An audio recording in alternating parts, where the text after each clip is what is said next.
Hello student, मैं अजीत स्वागत करता हूं आपके अपने यूट्यूब चैनल AKS नॉलेज गुरुजी पर। तो आई होप आप लोग स्वस्थ होंगे, मस्त होंगे और अच्छे से अपनी तैयारी कर रहे होंगे। तो आज मैं कराऊंगा ये 3F के 13वें क्वेश्चन से। इससे पहले की जो भी वीडियोज हैं, जो भी प्रश्नावली की सारी वीडियोज मैंने यूट्यूब पर अपलोड कर रखी हैं। तो यहाँ आई बटन पर एक लिंक आ रहा होगा, यहाँ पर जाकर आप वो सारी वीडियोज देख सकते हैं। बाकी पिछली 2 वीडियो का लिंक आपको नीचे डिस्क्रिप्शन में मिल जाएगा, वहाँ पर जाकर भी आप ये वाली वीडियो देख सकते हैं। बाकी इस वीडियो में शुरू कर रहा हूँ 13वें क्वेश्चन से। इसको ध्यान से पढ़ते हैं, समझते हैं, फिर इसको हल करना शुरू करते हैं। क्वेश्चन में क्या लिखा है?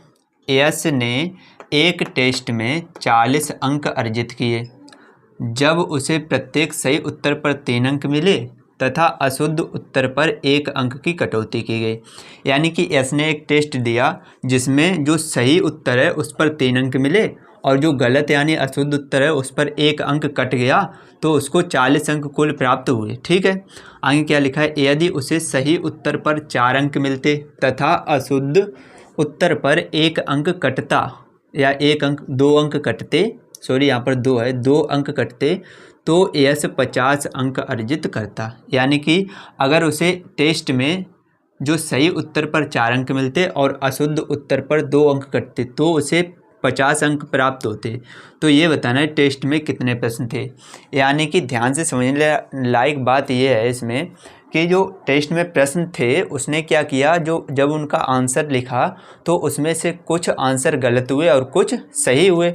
यानी कि सही उत्तर वाले प्रश्नों की संख्या को हम x मानेंगे और अशुद्ध उत्तर वाले प्रश्नों की संख्या को y मानेंगे। तो यहाँ पर लिखेंगे माना सही उत्तर वाले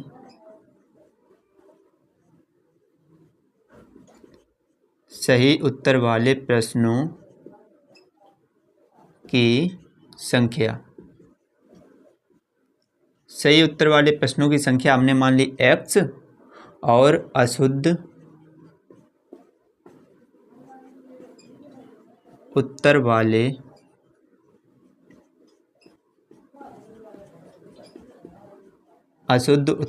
प्रश्नों की संख्या को हम मान लेंगे y।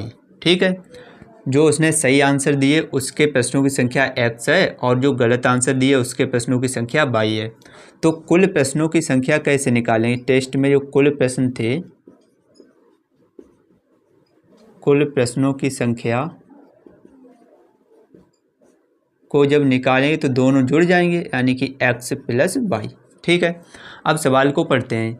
ये लिखा है जब उसे, यानी कि जब यश है, प्रत्येक सही उत्तर पर 3 अंक मिले, यानी कि 3 गुणे सही उत्तर वाले प्रश्नों की संख्या x प्लस, सॉरी यहाँ पर ये लिखा है अशुद्ध उत्तर पर 1 अंक की कटौती होती। तो 1 अंक की कटौती, 1 अंक की कटौती यानी कि y।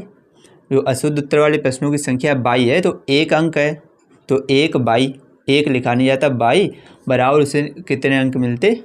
40 अंक। तो यहाँ पर 3 का x में गुणा 3x माइनस y बराबर 40। ये हो गया समीकरण 1। आगे क्या लिखा है? यदि उसे सही उत्तर पर 4 अंक मिलते, यानी कि 4 गुणे सही उत्तर वाले प्रश्नों की संख्या है x, और इसमें घट जाएगा क्योंकि उसमें से अंक कट रहे हैं, 2 अंक कटते 1 अशुद्ध उत्तर पर, तो 2 गुणे अशुद्ध उत्तर वाले प्रश्नों की संख्या कितनी है? y। तो उसे कितने अंक प्राप्त होते? 50 अंक।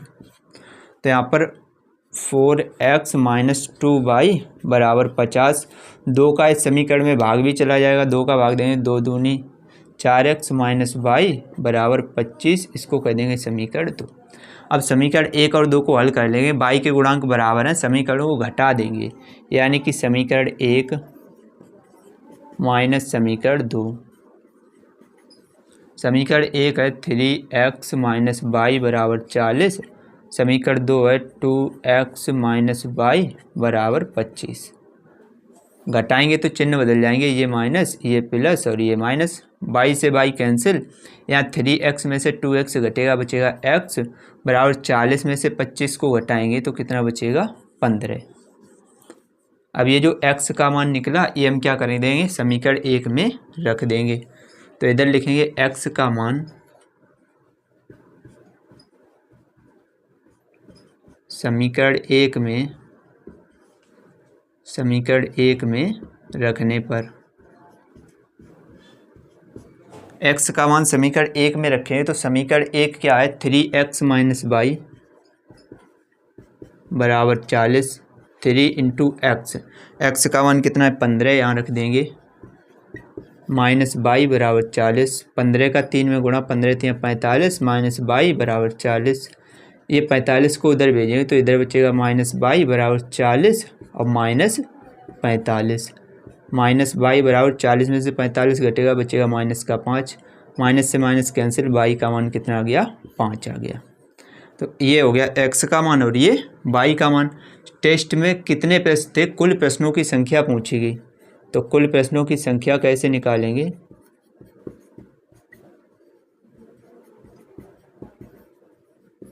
कुल प्रश्नों की संख्या कितनी थी, x प्लस वाई। एक्स और वाई दोनों के मान रखेंगे। एक्स का मान 15 प्लस वाई का मान 5। 15 में 5 जोड़ेंगे कितना आ जाएगा 20। तो कुल जो प्रश्नों की संख्या थी टेस्ट में वो कितनी थी, 20 थी। तो आप इसका स्क्रीनशॉट ले सकते हैं। उम्मीद करता हूँ कि ये क्वेश्चन आपको अच्छे से क्लियर हो गया होगा। अगर वीडियो अच्छी लग रही हो, क्वेश्चन समझ में आ रहा हो तो नीचे आप हमें कमेंट करके बता सकते हैं। और अभी तक अगर आपने चैनल को सब्सक्राइब नहीं किया तो चैनल को भी सब्सक्राइब कर लीजिए। आपको पूरा कोर्स मिलेगा इस चैनल पर बिल्कुल फ्री ऑफ कॉस्ट। तो चलिए नेक्स्ट क्वेश्चन देखते हैं। इसके बाद नेक्स्ट क्वेश्चन नंबर 14, इसको ध्यान से पढ़ते हैं, समझते हैं, फिर इसको हल करना शुरू करते हैं। क्वेश्चन में क्या लिखा है, एक राजमार्ग पर 2 स्थान ए और बी, यहाँ पर 100 किलोमीटर है, 100 किलोमीटर की दूरी पर हैं। एक कार ए से तथा दूसरी कार बी से एक ही समय पर चलना प्रारंभ करती हैं। यदि ये कारें भिन्न भिन्न चालों से एक ही दिशा में चलती हैं तो वे 5 घंटे पश्चात मिलती हैं। यदि वे एक दूसरे की ओर चलती हैं तो वे 1 घंटे पश्चात मिलते हैं। दोनों कारों की चाल ज्ञात कीजिए। हमें दोनों जो दोनों कारें हैं उनकी चाल ज्ञात करनी है, कितनी है। ठीक, ध्यान से समझेंगे। देखिए, एक जो राजमार्ग है वो मान लेंगे कितने 100 किलोमीटर का है। कितना है, 100 किलोमीटर का। उसमें यहाँ पर जो एक स्थान ए है और यहाँ पर एक स्थान बी है। ठीक है, जब ये दोनों कारें एक ही दिशा में चलना शुरू करती हैं तो मान लेंगे कि ये वाली जो कार है ये इधर की ओर चल रही है और बी वाली इधर की ओर, दोनों एक ही दिशा में चल रही हैं। तो हम ये मान ले रहे हैं कि आगे चलकर ये कहीं सी पॉइंट पर मिल जाएंगी। दोनों कारें कहाँ पर मिलेंगी, सी पॉइंट पर मिल जाएंगी। ठीक है, ये जो दूरी है ये कितनी है, 100 किलोमीटर है। तो हम क्या करेंगे, ये ए स्थान पर जो है इसको कार ए मान लेंगे, बी स्थान पर जो है इसको कार बी मान लेंगे। तो यहाँ पर मानेंगे, माना कार ए की चाल, माना कार ए की चाल x किलोमीटर पर हावर। ठीक है, और कार बी की चाल मान लेंगे, कार बी की चाल मान लेंगे 22 किलोमीटर पर हावर। ठीक है, अब हम क्या करेंगे, देखिए, अगर जब भी कारें एक ही दिशा में चलती हैं, जब भी कारें किसकी एक ही दिशा में चलती हैं तो जो उनकी चाल है वो क्या होता है, सॉरी, यहाँ पर जो एक ही दिशा में चल रही है तो हमने क्या किया, यहाँ पर जो ए है, एक कार की चाल हमने मान ली x किलोमीटर और जो बी कार है इसकी चाल मान ली हमने 22 किलोमीटर। अगर हम इनकी दूरी को निकालें तो एक सूत्र होता है, कौन सा सूत्र होता है कि दूरी बराबर होता है, इधर लिख रहा हूँ मैं, दूरी बराबर होता है चाल गुणे समय। तो ये जो कार ए है और कार बी है जब एक ही दिशा में चलती हैं तो ये 5 घंटे पश्चात इस पॉइंट पर मिलेंगी। तो समय कितना लग रहा है, पहली स्थिति में जो समय लग रहा है वो समय है 5 घंटे। समय जो है वो कितना है, 5 घंटे है। अगर हम कार ए द्वारा चली गई दूरी निकालें, कार ए द्वारा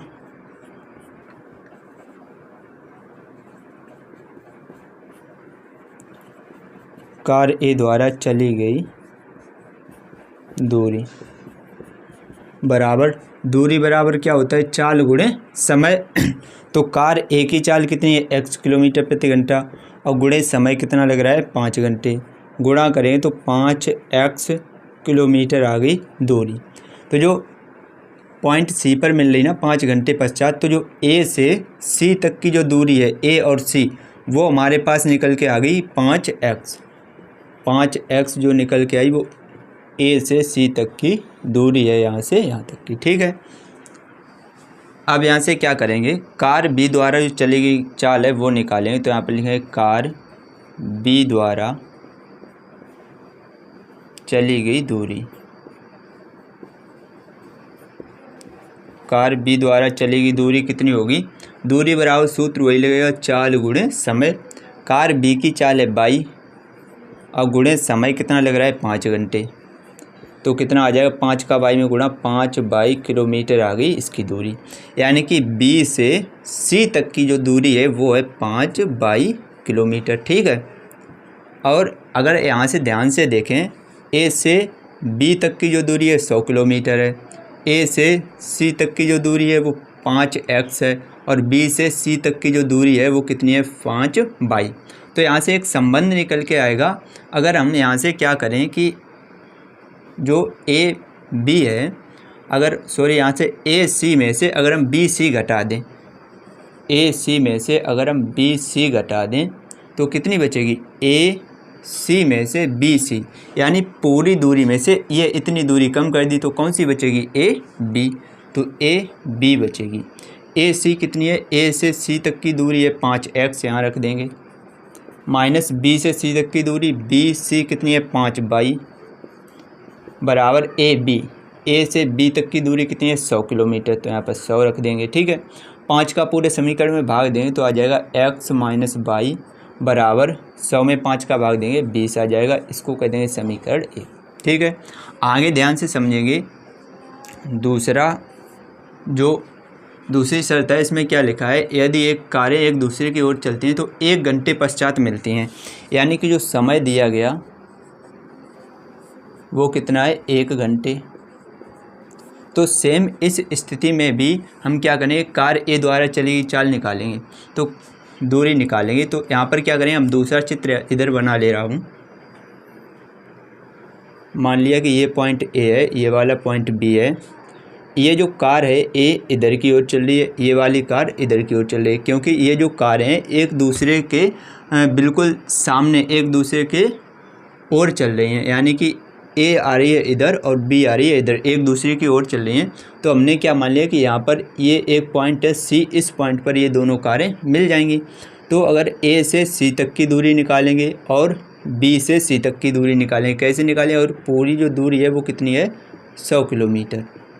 पूरी जो दूरी है वो कितनी है 100 किलोमीटर। ठीक, तो अब हम क्या करेंगे कि कार ए द्वारा चली गई दूरी निकालेंगे। कार ए द्वारा चली गई दूरी बराबर चाल गुणे समय। चाल कितनी है, x किलोमीटर प्रति घंटा और समय है 1 घंटे, यानी कि x आ गया। आगे क्या करेंगे, कार बी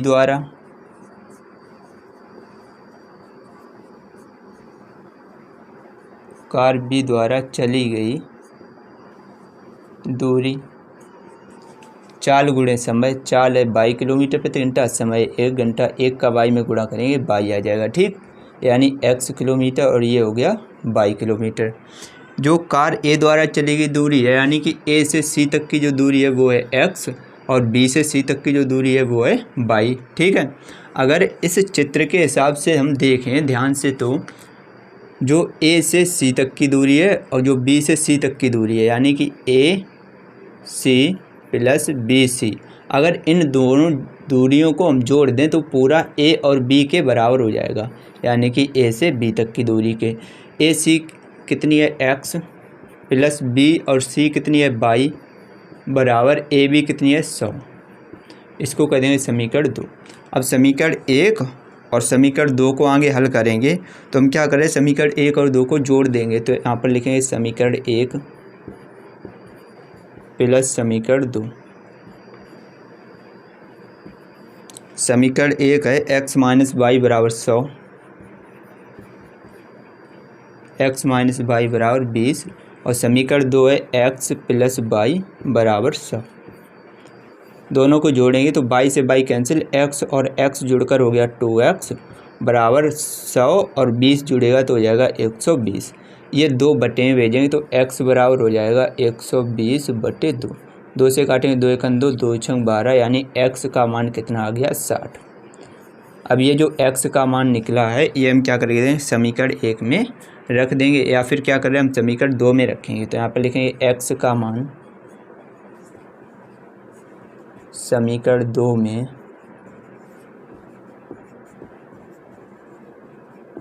रखने पर, x का मान समीकरण 2 में रखें। समीकरण 2 है x + y बराबर 100। x का मान रखें यहाँ पर 60 + y बराबर 100। आगे हल करेंगे तो 60 को बराबर के उधर भेजेंगे तो y बराबर हो जाएगा 100 - 60। y बराबर 100 में से 60 घटेगा, बचेगा 40। और x y हमने क्या माने थे, x माना था कार ए की चाल, y माना था कार बी की चाल। दोनों की चाल निकल के आ गई तो आंसर में लिख देंगे अतः कार ए की चाल। कार ए की चाल हमने x किलोमीटर प्रति घंटा मानी थी और x का मान आ गया 60, तो यहाँ पर लिख देंगे 60 किलोमीटर प्रति घंटा। और कार बी की चाल, कार बी की चाल हमने कितनी मानी थी 22 किलोमीटर प्रति घंटा और y का मान आ गया 40, तो यहाँ पर लिख देंगे 40 किलोमीटर प्रति घंटा। तो इसी को हम क्या कर देंगे, इसी को कर देंगे आंसर। तो आप इसका स्क्रीनशॉट ले सकते हैं। उम्मीद करता हूँ ये क्वेश्चन आपको अच्छे से क्लियर हो गया होगा। अगर वीडियो अच्छी लगी तो लाइक कर दीजिए और चैनल पर अगर पहली बार हैं तो चैनल को भी सब्सक्राइब कर लीजिए। आपको क्लास 10th का पूरा जो कोर्स है वो आपको बिल्कुल फ्री ऑफ कॉस्ट मिलेगा। चलिए मैं मिलता हूँ आपसे नेक्स्ट वीडियो में नेक्स्ट बचे हुए सवालों के साथ। तब तक के लिए जय हिंद, जय भारत, जय माता दी।